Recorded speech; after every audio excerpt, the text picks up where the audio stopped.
your trust in us and we'll be champions.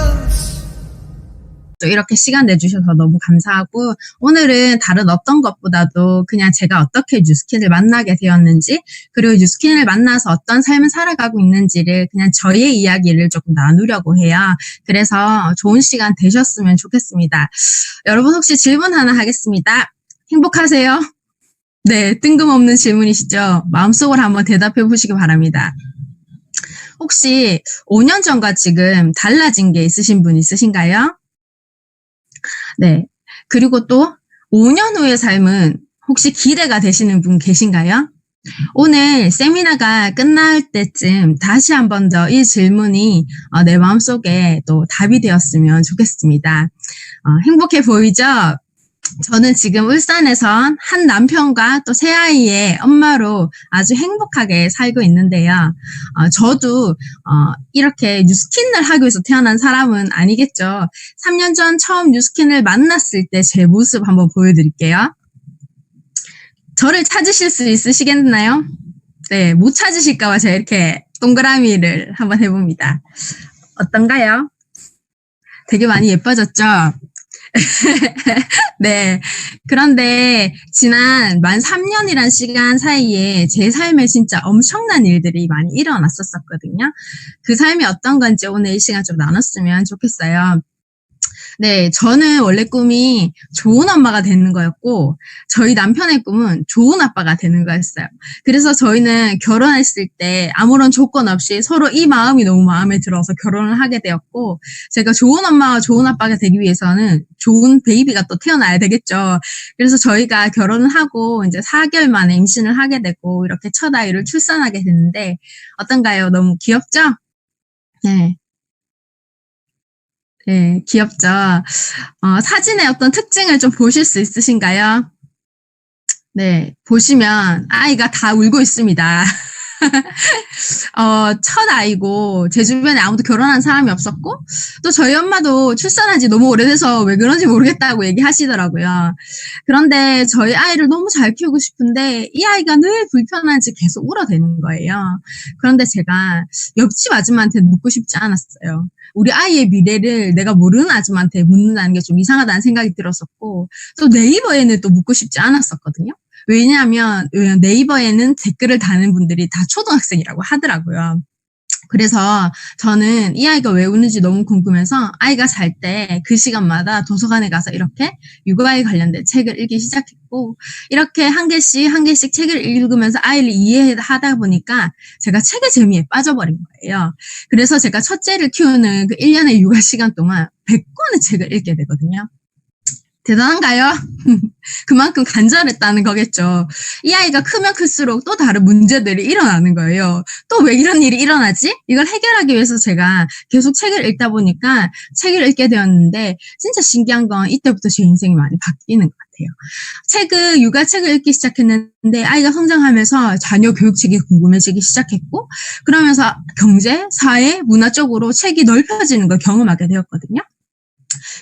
급기야 저는 그래서 저같이 진짜 아이 키우면서 좀 시간을 무료하게 보내고 있는 사람이 없을까라는 생각이 들어서 이렇게 주변에 있는 동네 엄마들에게 혹시 책 모임 할 생각 없냐고 같이 마음을 모아서 독서 모임도 시작하게 되었고, 진짜 많은 인원들이 함께 책을 나눴던 것 같아요. 저희들의 책 수준을 한번 보시겠어요? 꿈꾸는 다락방, 노너, 이런 책을 읽으면서 저희가 아이들에게 먼저 책을 읽어라 하는 게 아니라 우리가 먼저 책 읽자, 엄마가 먼저 변화해야 한다, 이런 마음으로 약 한 3년 정도 같이 독서 모임을 했던 것 같아요. 그러던 과정 가운데 저는 또 둘째를 임신하게 되었고, 진짜 너무 예쁜 딸을 낳게 되었습니다. 이렇게 딸을 낳는 이 순간에 제 인생에 진짜 또 다른 이런 코로나 같은 생각지도 못한 어떤 시기가 왔었는데요. 저는 원래 작곡을 전공했었고, 음악 교육을 대학원을 나와서 학교의 음악 선생님으로 아이들에게 꿈을 선물해주는 선생님이 되는 게 저희 꿈이었고, 아이들을 어느 정도 키우고 나면 전 다시 학교로 도전을 하겠다라고 생각하고 있었던 찰나에 제가 둘째를 출산한 50일쯤 여기가 울산 동구거든요. 여기 방어진 고등학교에서 전화가 와가지고 급하게 음악 선생님이 너무너무 필요한데 잠깐만 출근해달라고 하는 거예요.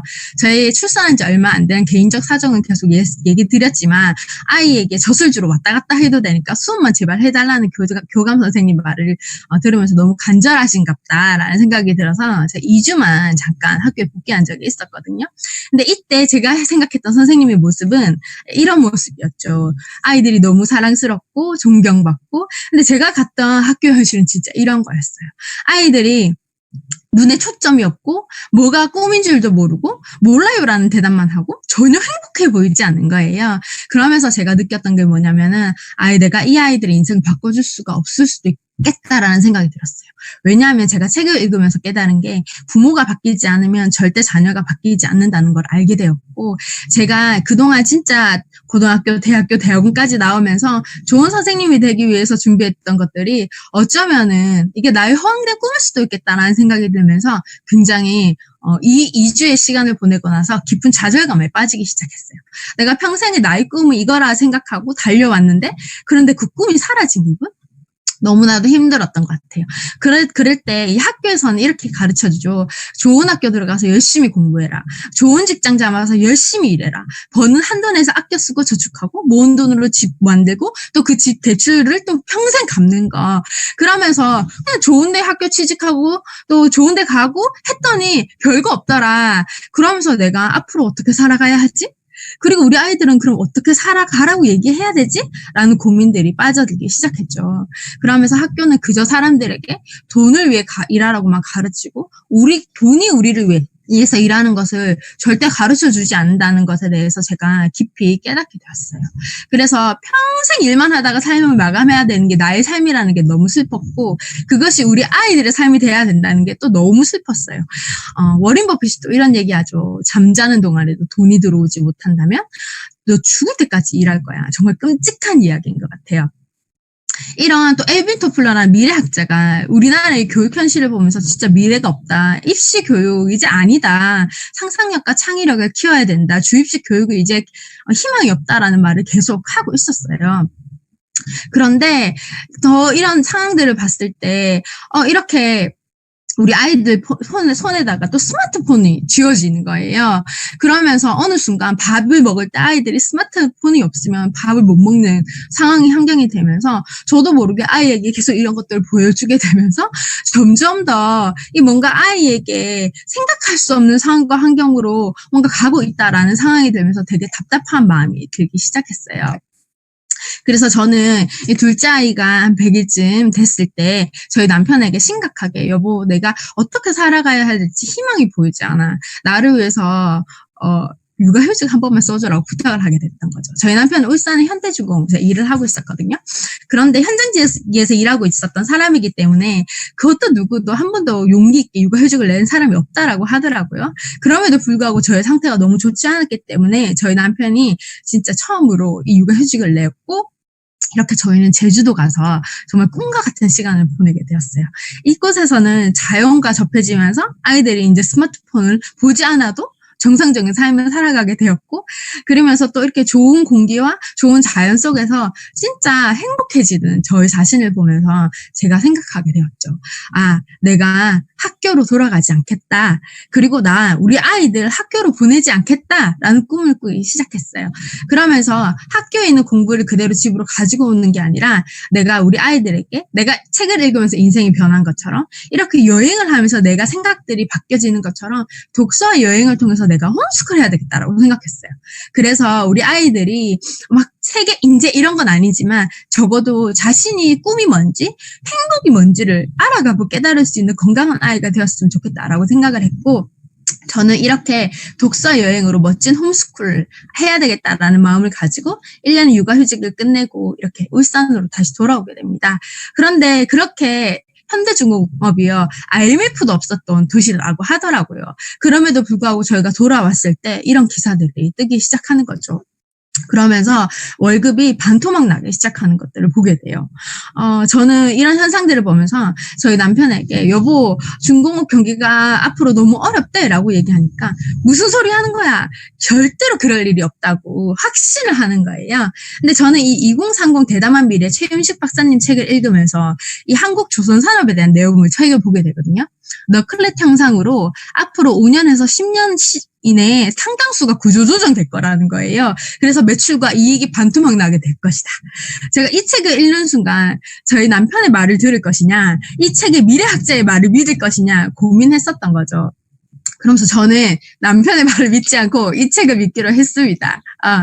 제가 그렇게 생각했던 이유는 뭐였냐면은, 제가 결혼을 할 때에도 보통 남편을 믿고 결혼하시죠? 네. 지금도 믿으시나요? 남편을 믿지 말라는 얘기는 아닌데요. 저는 중학교 때 저희 아빠가 뇌출혈로 쓰러지시면서 저희 가정이 진짜 많이 어렵게 된 상황을 평생 20대 때 가난을 경험하게 돼요. 가정이 쓰러졌을 때 아무리 많은 자산을 가지고 있더라도 정말 그것이 병원비로 쓰여지고 일하는 사람이 없이 계속 돈을 까먹는 그 삶을 제가 10년을 살아보니까 그 어떤 누구도 당해낼 사람이 없더라고요. 그러면서 저는 1,000원이 없어서 진짜 밥을 굶어 본 적도 있고 버스를 못 타서 1시간 반을 걸어가 본 적도 있거든요. 그런 삶을 20대 살다 보니까 제가 결혼을 하면서도 우리 남편을 믿지만 내가 남편만을 믿지 않겠다라는 마음이 제 안에 있었던 것 같아요. 그러면서 제가 이렇게 한번 생각해 봤거든요. 저희 남편이 저를 결혼하고 만난 지는 이제 30살은 아니지만 30살부터 일을 쭉 시작해서 이제 이런 지금 하는 일을 60살까지 한다고 생각했을 때 요즘 진짜 100세 시대, 100세 시대 하잖아요. 주변에 90대도 안 죽으시는 어른들이 진짜 많으시거든요. 그런데 진짜 병원에서 살려낼 의술이 대단하잖아요. 그러면서 우리 시대 때는 이제 120세까지 산다는 게 저는 믿겨지거든요. 그런데 이 30년의 기간 동안 이 60년의 삶을 준비해야 된다는 게 너무 현실적으로 와닿지 않았고 이게 진짜 가능할까라는 생각이 들었던 거예요. 그러면서 늘 어떻게 하면 돈을 내가 더 모을 수 있을까? 아니면 더 벌 수 있을까에 대해서 계속 고민했던 삶이었던 것 같아요. 제가 한번 이걸 계산을 한번 해봤거든요. 저희가 그 40년을 일을 한다고 쳤을 때 이 12개월로 따지고 부부 딱 우리 아이들이 너무 잘 자라줘가지고 이때 되면은 아이들이 자기들이 그냥 자기들이 뭐 돈을 벌고 공부를 해서 돈을 신경 안 써도 되는 상황이라 생각하고요. 오로지 우리 두 부부, 우리 부모님도 노후가 다 준비되어 있어서 우리 두 부부만 생계가 유지만 되면 된다라는 아주 최상의 조건에서 계산을 해봤거든요. 그랬더니 이 40년의 시간 동안 저희가 일하면서 아까 전에 제가 60살에서 그냥 100살까지 살아간다고 가정을 했을 때 이 40년이에요. 그냥 딱 60살에서 100세까지만 산다 했을 때 저희가 필요한 돈이 딱 12억이더라고요. 그런데 이 12억을요, 저희가 일하는 이 30년 기간 동안 모아야 된다면 도대체 한 달에 얼마를 저축해야 될까 계산을 해보니까 333만 원 정도를 저축해야 되겠더라고요. 혹시 333만 원 저축하고 계신 분 계신가요?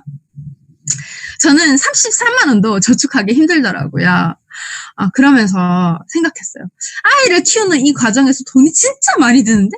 이러면서도 우리가 330만 원을 저축해야 된다고? 뭔가 열심히가 답이 아닐 수도 있겠다라는 생각이 들었던 것 같아요. 그러면은 이런 생각을 또 해봤어요. 그러면 250만 원을 내가 돈을 모아서 250만 원을 매달 까먹는 게 아니라 그냥 그때쯤부터 연금같이 250만 원이 죽을 때까지 계속 들어오는 건 어떠세요?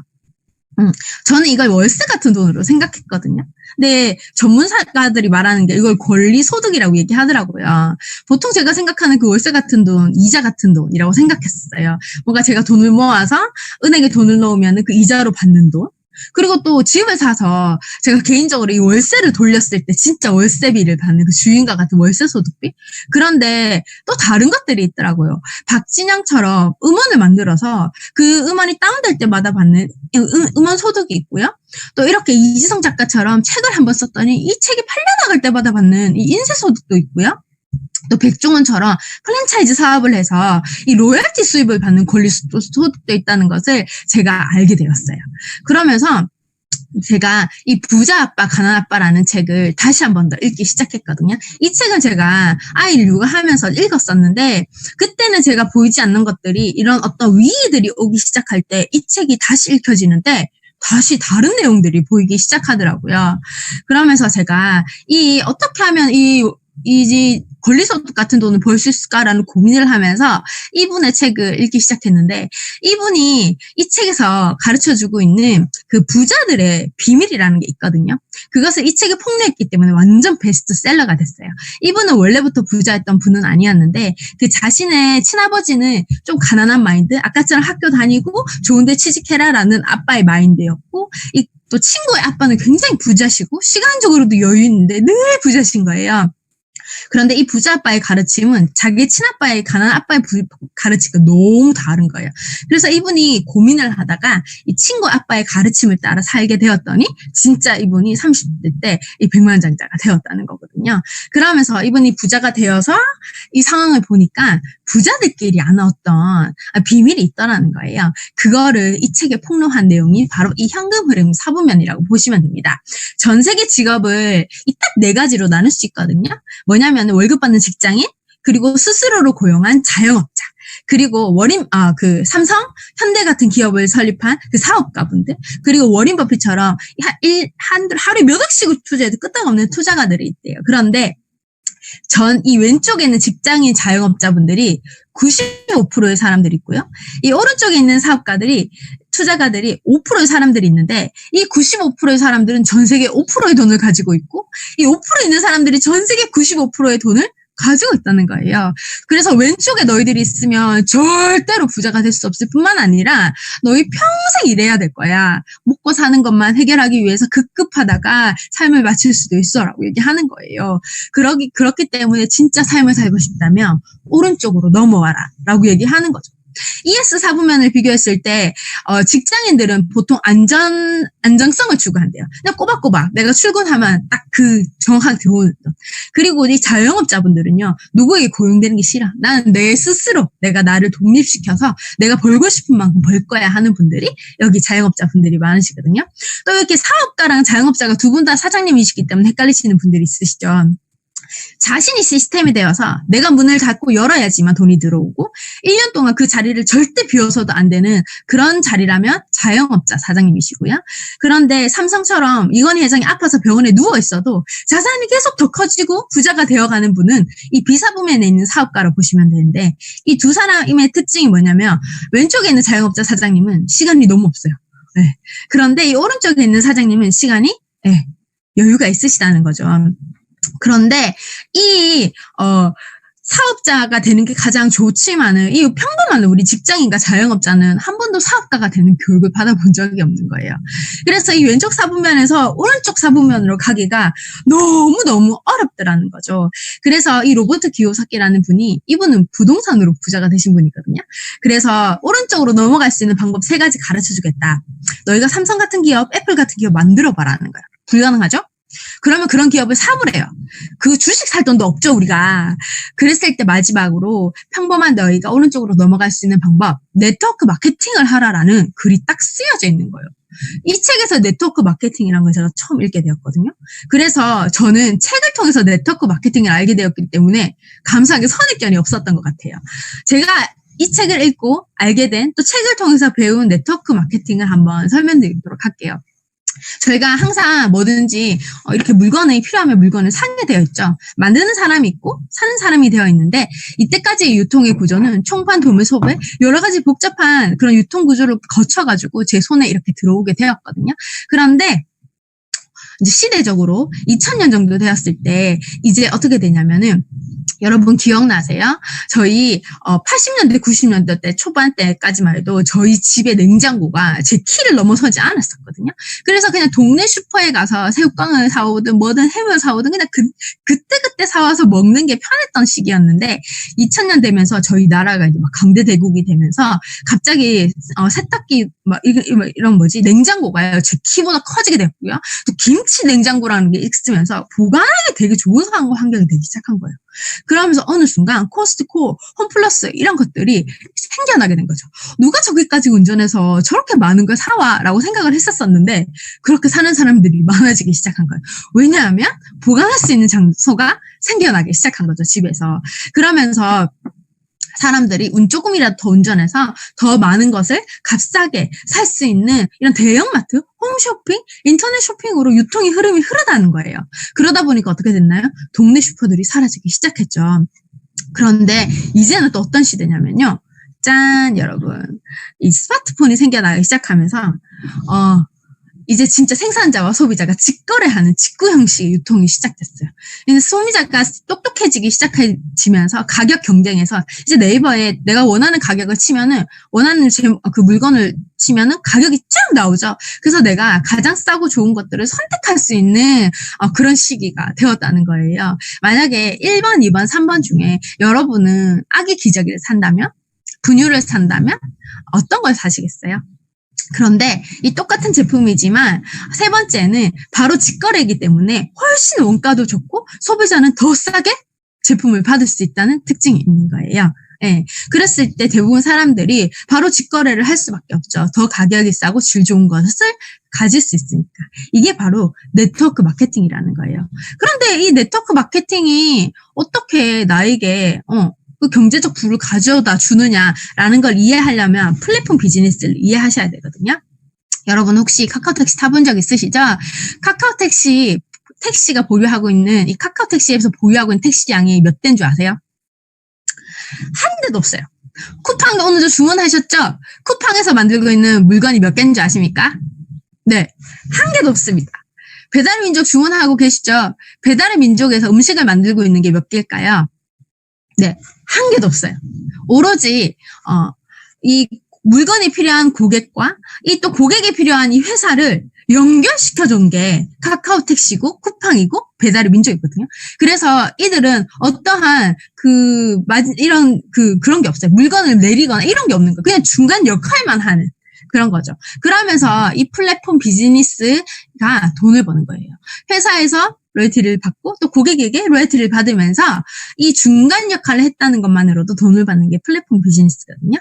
그런데 이게 저희 뉴스킨 사업 네트워크 마케팅이랑 똑같다는 거예요. 뉴스킨이라는 회사는 진짜 원가가 너무너무 좋고 사람들 피부에 좋은 것들을 만들고 싶은데 일반 화장품들은 광고 유통이 90%의 돈을 쓰기 때문에 질 좋은 원가가 높은 좋은 화장품을 만들려니까 너무 가격이 뻥튀기가 되어서 웬만한 보통 사람들이 잘 쓸 수 없다는 거죠. 그래서 이 회사는 네트워크 마케팅이라는 직거래 형태를 선택을 했어요. 유통을. 그래야지만 더 좋은 것을 만들어서 값싸게 소비자들에게 유통할 수 있기 때문에. 그래서 광고를 포기하고 제품으로 승부하겠다는 입소문 마케팅을 선택하게 되거든요. 그리고 이렇게 인스타에 보시면은 많은 사람들이 어떻게 하면 내 피부가 좋아질 수 있을까? 제품 화장품만 써도 좋아지는 피부가 좋아지는 게 없을까라고 고민하시는 분들이 되게 많거든요. 그렇게 고민하시는 분들을 제가 연결시켜준 거예요.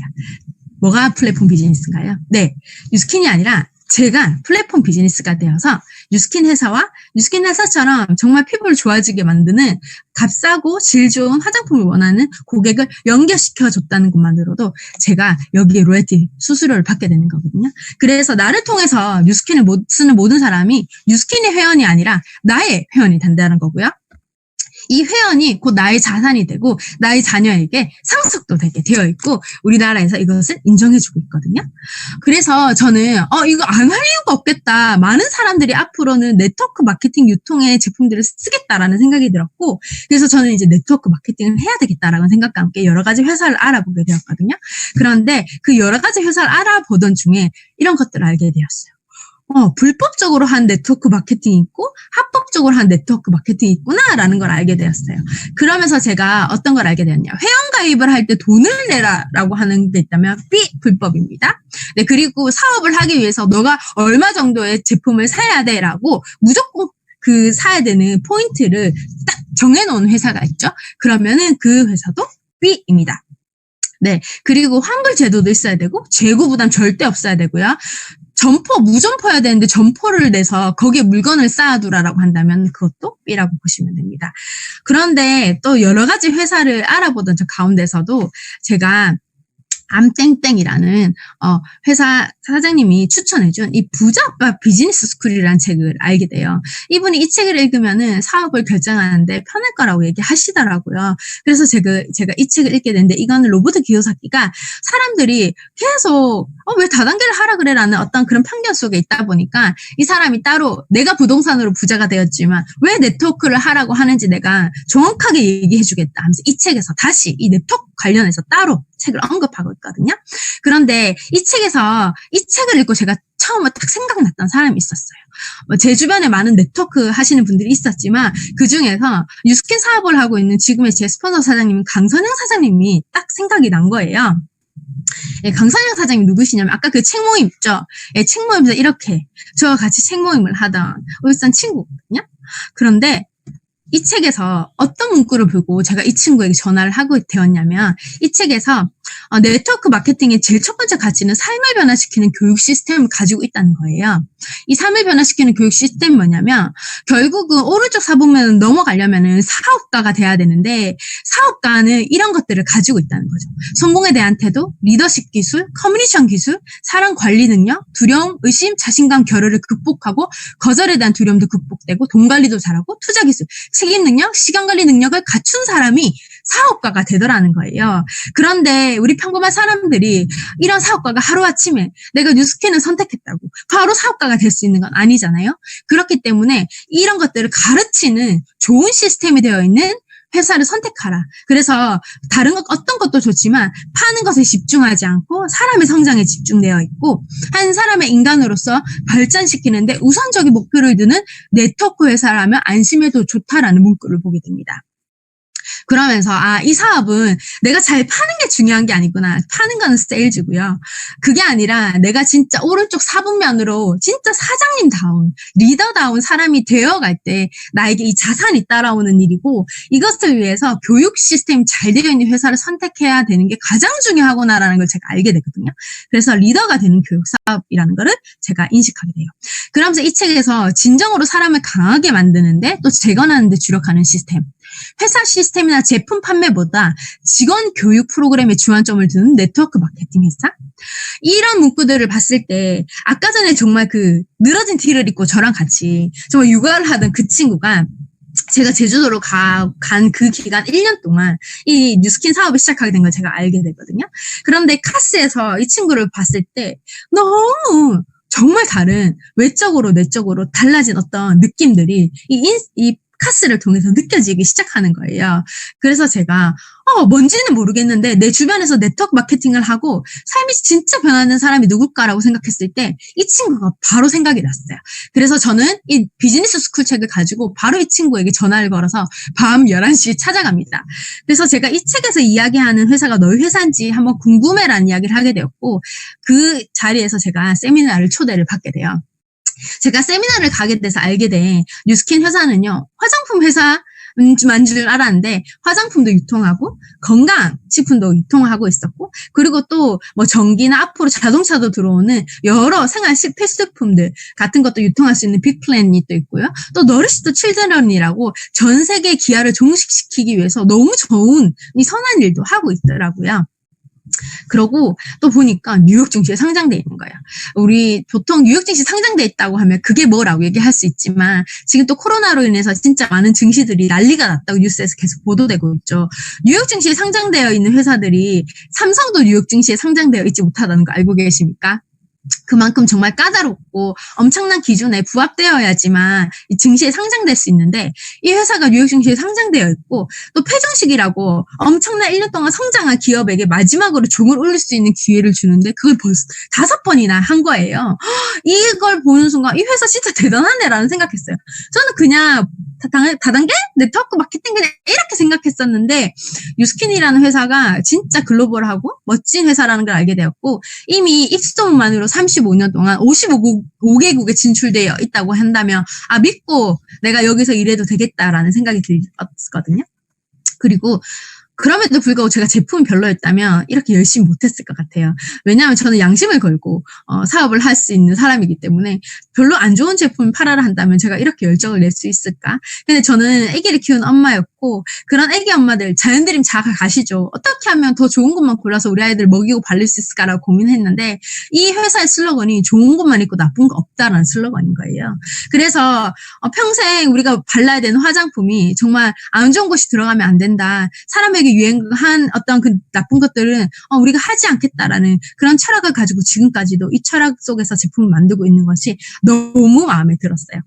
그런데다가 또 앞으로는 노화 시대가 엄청나잖아요. 그런데 다른 회사에도 없는 이 안티에이징, 에이지락이라는 기술력을 가지고 있어서 이게 화장품에 식품에 투여될 때 먹을 때마다 바를 때마다 유전자적으로 노화를 관장하는 그거를 잡아준다는 거예요. 그래서 먹었을 때 이렇게 젊었을 때의 장기 92%를 6개월간 먹었을 때 복귀할 수 있는 이런 것들을 골든 리서치 컨퍼런스라는 이런 유명한 컨퍼런스에서 입증되었고 에이지락 기술력은 이미 전 세계적으로도 많이 입증되고 인정받고 있는 기술력이거든요. 이런 기술력을 보면서 와 다른 데도 없는 제품이라면 이거 진짜 승부할 수 있겠다는 생각이 들었어요. 그런데 만약에 이렇게 좋은 제품에 튼튼한 회사인데도 불구하고 저는 만약에 돈이 되지 않는다면 또 하지 않았을 것 같거든요. 그런데 보시면은 어떤 다른 회사들은 우리 회사가 진짜 매출이 크다고 엄청 자랑하는 회사들이 많아요. 그런데 저는 사업가잖아요. 회사 매출이 아무리 크다라도 제가 돈을 많이 받지 않는다면 어떨까요? 또 억울하겠죠. 네, 저는 저 같은 사업자가 돈을 많이 받는 것이 더 중요했거든요. 그런데 뉴스킨 코리아가 이런 공정거래위원회에서 등재된 회사 중에서 사업자들에게 가장 많은 후원을 해주는 1위의 수당을 주는 회사라고 하는 거예요. 여기서 보시면 매출액은 이렇게 차이가 나지만은 중요한 건 이 빨간표 안에 있는 거거든요. 보시면은 누가 가장 많은 돈을 받겠냐는 거죠. 이래서 보시면 투잡이 많은 네트워크 마케팅 회사가 있다면 투잡으로 하시는 분들이 많은 회사라면 거기는 잘 돈벌이가 안 된다고 저는 생각해요. 그런데 만약 전업을 하는 부부가 둘이 같이 동시에 일을 한 네트워크 마케팅이 많다면 있는 곳이라면 저는 분명 거기는 돈 되는 곳이라고 생각하거든요. 그래서 뉴스킨 특히 저희 이 그룹 예스유 그룹에는 부부 사업자들이 진짜 많습니다. 그리고 많은 투잡 사장님들이 전업을 준비하고 계시고요. 그렇다는 거는 이걸로 먹고 살 수 있다는 거겠죠. 근데 이 보상을 크게 나누자면 회원들이 받는 슈어 보상, 6% 소급 보상이 있고요. 또 저희 사업자 같은 또 6% 회원 보상뿐만 아니라 전체 매출의 5에서 40%의 매출의 마진을 받는 빌드 보상까지 있고요. 또 사업자를 배출해서 또 그들의 로열티의 5에서 15%를 받는 총 3가지를 다 받게 되는 이 사업자 프랜차이즈 보상이 있어요. 그런데 저는 이 어떤 보상 속에서도 단 한 가지 합리적이어야 한다. 절대 억울해서는 안 된다라는 것이 저의 그거거든요. 초대 내신 분들에게 꼭 보상을 들어보시면 좋아요. 이 보상의 핵심은 뭐냐면요. 내가 먼저 가입이 되어 있어도 내가 늦게 가입이 되더라도 나를 소개시켜준 그분보다 내가 똑같은 동등한 회원이었을 때 내가 더 많은 제품을 유통했을 때 제가 더 돈을 많이 받습니다. 제가 늦게 된 사업자고 제 스폰서 사장님들이 더 일찍 된 대리점이라 할지라도 그 달에 대리점의 매출을 봤을 때 제가 더 매출이 많으면 제가 더 돈을 많이 받게 되어 있는 구조고요. 또 리드라는 보상도요. 6대까지 나를 기준으로 6대까지이기 때문에 무한대로 받는 게 아니라 각자 자기 기준으로 6대 안에 대리점들이 정확하게 누가 더 많느냐에 따라 로열티 보상이 달라지는 거거든요. 정확하게 말하자면 열심히 일한 사람들에게 많은 보상을 주는 진짜 합리적인 보상이에요. 그래서 보상을 한번 꼭 시간을 내셔서 들어보셨으면 좋겠습니다. 그런데 제가 이 뉴스킨 사업을 하면서 들어와서 이렇게 좋은 또 공부를 이제 하려고 딱 들어와 보니까 성공하신 분이 이렇게 말씀하시더라고요. 뉴스킨 하는 사람이 성공하는 게 아니다. 성공할 만한 사람이 뉴스킨이라는 좋은 도구를 만났을 때 성공하는 것이다. 그래서 중요한 건 내가 성공할 만한 생각과 습관을 가져야 한다는 이 500만 장자 사장님의 이야기를 듣습니다. 그러면서 그럼에도 불구하고 이 회사가 좋고 보상도 좋고 제품도 너무 좋지만은 결국 대부분 사람들이 고민하는 게 그거잖아요. 근데 내가 사요. 잘 할 수 있을까요? 과연 내가 이거를 성공할 수 있을까? 이거에 대한 의심이 많기 때문에 대부분 사람들이 선뜻 이거에 대해서 선택하지 못하는 사람들이 진짜 많거든요. 여러분 궁금하시죠? 왜 모두가 뉴스킨을 하는데 누구는 성공을 하고 누구는 성공을 하지 못할까?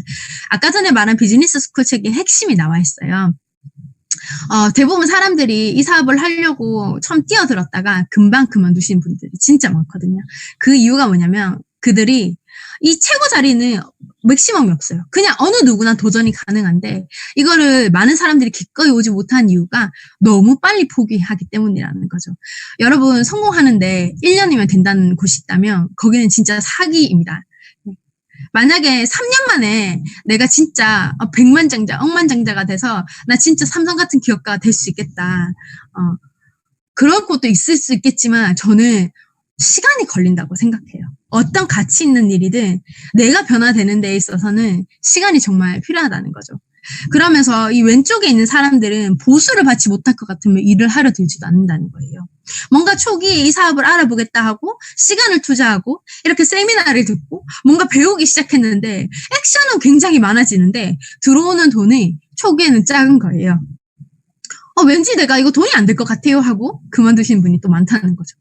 그러면서 이쪽에서 빨리 성공하시는 분들의 특징은 이렇대요. 배우는 것보다 배우는 걸 잊는 시간을 더 많이 내고 기존에 자기가 가지고 있던 사고방식과 관점을 빨리 버리고 자신이 배운 걸 빨리 잊어버리고 빠르게 변화한 사람들이 진짜 이 안에서 빨리 성장한다는 거예요. 결국 이 안에서 월급 중독을 끊어내야 되는 거죠. 그동안 우리는 그냥 어느 정도 시간만 때우기만 하면 돈이 들어오는 월급에 굉장히 익숙해져 있는 사람인데 내가 뭔가 액션을 하는데 그당한 돈이 들어오지 못하는 것 같아 하면서 금방 이 사업의 가치를 제일 보지 못하고 그만두신 분이 너무 많다는 거예요. 시작조차 하지 못한 분이 너무 많다는 게 너무 안타까워요. 이 사업은 결국은 내 집을 짓는다는 거고 내 사업을 한다는 거거든요. 이렇게 집을 짓기 위해서는 바로 집을 올리지 않죠. 기초공사부터 벌써 시작하는 거예요. 땅을 깊이 파면서 깊이 팔수록 그때에도 집은 올라가지 않습니다. 하지만 기초공사가 끝나는 그 시점부터는 아주 무섭게 건물이 올려지는 거 아시죠? 근데 초기에 내가 결과가 많이 빨리 나지 않는다? 어쩌면은 내가 진짜 더 높은 건물을 짓기 위해서 더 많은 기초 공사를 하고 있구나 라고 생각하시면 좋을 것 같아요. 저는 이렇게 내가 변해야 되는 거구나 라는 걸 알게 되어서 저는 보통 뉴스킨 쓰시는 분들이 사업하시는 분들이 제품부터 먼저 쓰고 사업하시는 분들이 좀 많으시거든요. 근데 저는 사업을 결정하고 제품을 먼저 쓰게 되었어요.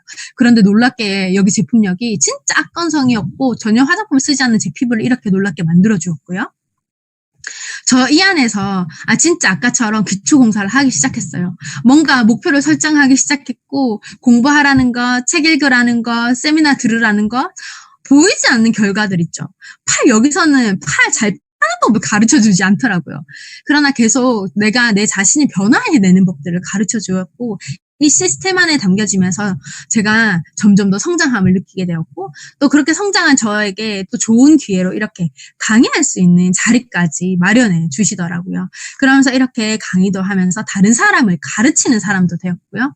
이렇게 또 저희 그룹 특별히 또 MCM이라는 또 특별히 좋은 뉴스킨 안에서도 성장의 1% 안에 들어가는 좋은 팀 안에 또 이 MCM 안에서도 진짜 가장 큰 성과를 내고 있고 잘 성장하고 있는 예스유 그룹 안에 제가 이렇게 성장하게 되면서 만 3년 만에 저의 변화된 모습 어떠십니까? 아까 전에 핑크 옷을 입고 처음 세미나를 들었던 저의 그 모습과 너무 다르죠. 네, 저도 저의 이런 내적인 변화들을 보면서 진짜 놀랍다라는 생각을 하게 되었어요. 보통 전통적인 교육 학교에서는 뭔가를 실수하는 것을 두려워하게 하고 그건 나쁜 거라고 잘못된 거라고 1등만 인정해주는 그런 교육을 받고 살았던 저희들이잖아요. 그런데 이 네트워크 마케팅 회사에서 제가 교육을 받으면서 느낀 게 뭐냐면 다른 사람들보다 더 많이 실수하고 실패하라고 격려하는 거예요. 그리고 그 실패 속에서 경험하는 것이 성장하는 거라고 격려해 주시는 이 교육 마케팅 사업이 너무 신선하고 너무 신기했었어요. 그러면서 저는 이 안에서 진짜 많은 사람들에게 이 제품을 전달하고 사업을 전달하고 이렇게 사업을 전달하고 있거든요. 그런데 제가 진짜 많은 거절도 당하고 진짜 많은 실패도 경험한 적이 있어요. 그만큼 액션이 많았다는 거겠죠. 그럼에도 불구하고 저는 진짜 많이 행복하거든요. 왜냐하면요, 저는 정말 이 사람이 행복해졌으면 좋겠다라는 마음으로 이 제품을 전달하고 사업을 전달하고 있기 때문이에요. 한 가지 저의 평생 잊지 못할 제 사업의 어떤 한 이야기를 조금 하려고 합니다. 보시면은 제가 원래 대구가 고향이고 이날도 제가 대구를 가기 위해서 고속버스를 탄 날이에요. 이날은 제가 좀 특별했던 게 보시면 알겠지만 눈이 퉁퉁 부어있죠. 제가 작년 1월에 이제 만삭으로 셋째를 임신하고 있을 때 일입니다. 이날 저는 원래 너무 감사하게 진통을 못 느끼는 축복을 받았어요. 그래서 양수가 터지기 전까지는 제가 진통을 못 느끼거든요. 그래서 둘째를 낳았을 때 제가 100% 열린 줄도 모르고 갔다가 진짜 10분 만에 애를 놓은 경험이 있어요. 그래서 의사 선생님이 절대 셋째를 가지게 될 일이 있다면 멀리 가지 마라. 그리고 진짜 조심하고 그래야 된다고 하셨는데 제가 셋째를 또 임신하게 되었고 뉴스킨 사업을 하면서 셋째를 임신하게 되었거든요. 그런데 이렇게 이날 제가 사르르라는 느낌이 나는 거예요. 제가 그 사르르라는 느낌이 났던 날 둘째를 출산했었거든요. 근데 이날 제가 꼭 대구에 가야 되는 이유도 있었어요. 그럼에도 불구하고 저희 남편은 그날 시스템이 있어서 함께 가지 못하는 상황이었고 저는 혼자서 이제 대구로 가야 되는 상황이었는데 이날 이제 출산하기 이제 2, 3주가 남은 상황에 둘째 때 그날 출산하기 전날 느꼈던 그 사르르가 느껴지는 거예요. 그러면서 뭔가 왠지 길에서 애를 놓을 것 같은 그 불안한 느낌 있잖아요. 그래서 대구를 가야 되나 말아야 되나? 라는 그 어떤 두려움 속에서 고민과 고민을 하다가 제가 용기를 내서 다시 대구로 간 고속버스를 타고 이렇게 차를 탔는데 너무 무서워서 펑펑 울었던 기억이 나요. 나 죽으면 어떡하지? 길에서 애를 놓으면 어떡하지? 이런 마음으로 울었던 것 같아요.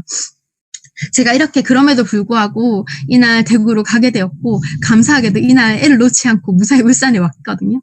그런데 이날 이렇게 대구로 가게 되었던 이유 중에 하나가 제가 계속 몇 년 동안 사업을 좀 전달했던 친구가 있었는데 이 친구의 타이밍이 됐다는 걸 제가 알게 되었어요. 그러면서 근데 제가 고민을 했죠. 저는 지금이 타이밍이 아닌 거예요. 이 사업을 전달할 수 있는 타이밍이 아니었는데 이 친구에게 한 번에 저는 이 뉴스킨을 만나서 꿈이 다시 생기고 너무 행복한 시간을 보내고 있는데 이 친구는 앞으로 미래도 보이지 않고 너무 좌절감 속에서 앞으로 어떻게 살아야 될까라는 고민을 가지고 있던 친구였고 그동안 제가 문두드렸을 때는 잘 마음이 열리지 않았는데 딱 이 순간 제가 출산을 앞둔 몇 주 전 순간에 이 친구에게 이 도구가 정말 간절히 필요하고 이 친구의 타이밍이 되었다는 걸 제가 알게 됩니다. 그러면서 제가 이 친구를 저의 출산 날에 부산에 있는 세미나를 초대하게 돼요. 제가 그날 세미나에 제가 부산에 가는 것처럼 했는데 사실 그날 제가 유도분만을 하기 위해서 날을 잡은 날이었거든요. 그래서 이날 저는 남편을 부산으로 보내고 저 혼자 출산하러 병원에 가게 됩니다. 그래서 이렇게 편지를 보내고 저희 남편에게 부산에 가서 내 초대자가 있으니 그 초대자와 함께하고 돌아와줬으면 좋겠다라고 했고 저희 남편은 저를 못 말릴 걸 알기 때문에 또 이 편지를 들고 부산으로 세미나를 오는 그 대구의 초대자를 만나러 가게 되죠.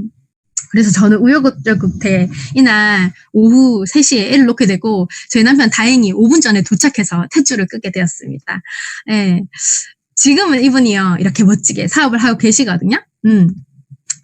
왜 이렇게 제가 목숨을 걸고 출산을 할 수도 있는 그런 위험의 지경까지 대구를 가고 또 이렇게 출산 당일날까지 남편을 보내가면서 이렇게 할 수 있을까요? 제가 제품을 팔려고 제가 어떻게든 성공 한번 해보려고 이 사람을 꼬드겨서 그런 게 아니겠죠. 저는 제가 지금 그때 목숨을 걸고 이 친구를 초대하려고 했던 그 마음이 인터넷이라서 안 올 줄 알았는데 네, 오늘 이곳에 초대한 분들의 마음과 똑같다는 걸 알고 있어요.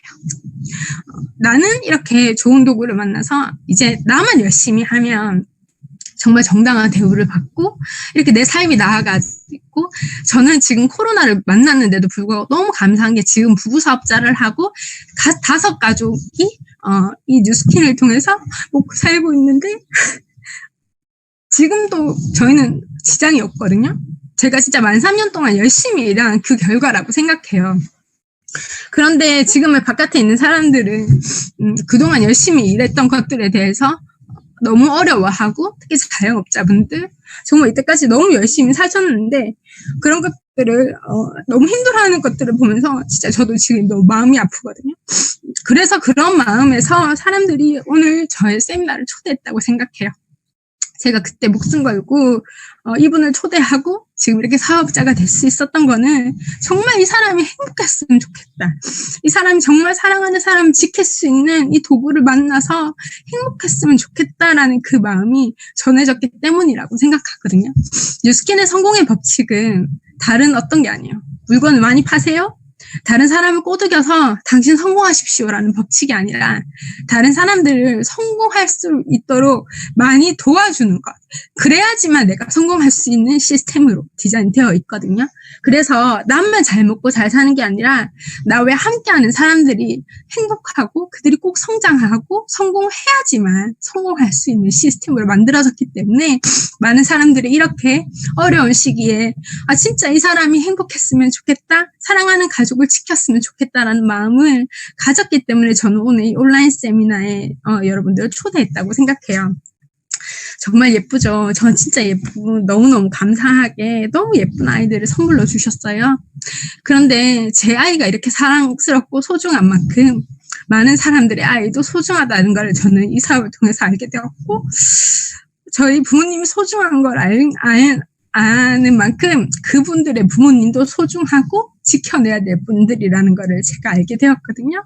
그래서 저는 지금 뉴스킨의 도구를 통해서 진짜 앞으로의 미래가 너무 기대되고 5년 전의 삶과 지금이 너무 다르고 앞으로의 5년 후가 너무나도 기대되는 삶을 살고 있기 때문에 여러분에게 이 뉴스킨이라는 도구를 꼭 알아보셨으면 좋겠다라는 마음으로 오늘 이 세미나를 준비했고요. 마지막 문구입니다. 무엇을 이루어서 행복한 게 아니라 무엇이 되고 싶어 노력하는 그 순간이 가장 행복하다. 저는 뉴스킨 하는 모든 사람이 꼭 성공해야지만 행복하다고 생각하지 않아요.